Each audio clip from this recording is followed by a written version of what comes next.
So you may have heard of Dietrich Bonhoeffer, who was a German Lutheran pastor during the time of World War II. He wrote extensively, was rather well known as an impressive theologian in his own right. But there's one of his writings where he talks about sin from a pretty unique angle. And looking at the story of creation, he talks about how sin is the desire to become like God. Then he does something unique, is that he also says it's the other side, to try to become like the animals. And he references this by sicut Deus, which is trying to be like God, or sicut animalis, which are both Latin phrases for trying to become like God or try to become like the animals. So for Bonhoeffer, especially as he goes later on in his life, he's trying to define what does good Christian ethics look like. And for him, a fair bit of sin can be defined as trying to become like the gods, like omnipotent, omnipresent, omniscient, everlasting. In some capacity, trying to be like God is just beyond our reach.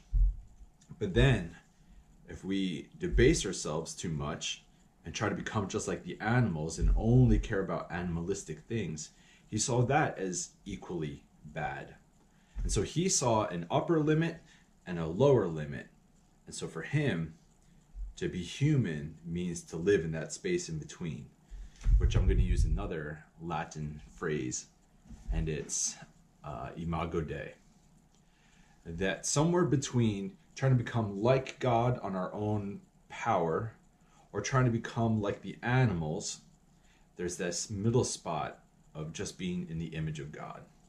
And in this middle space is where we can thrive, where we can really be at our best and at our healthiest and maybe even our holiest. And it does away with the abuse that can happen when people try to become more than human, and also the abuse that can happen when we try to be less than human.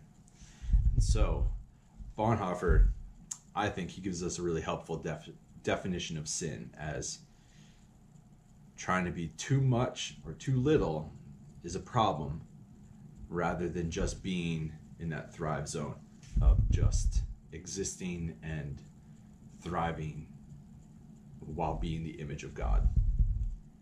So that would be Bonhoeffer's understanding of sin and where humans thrive best. May grace and peace be with you.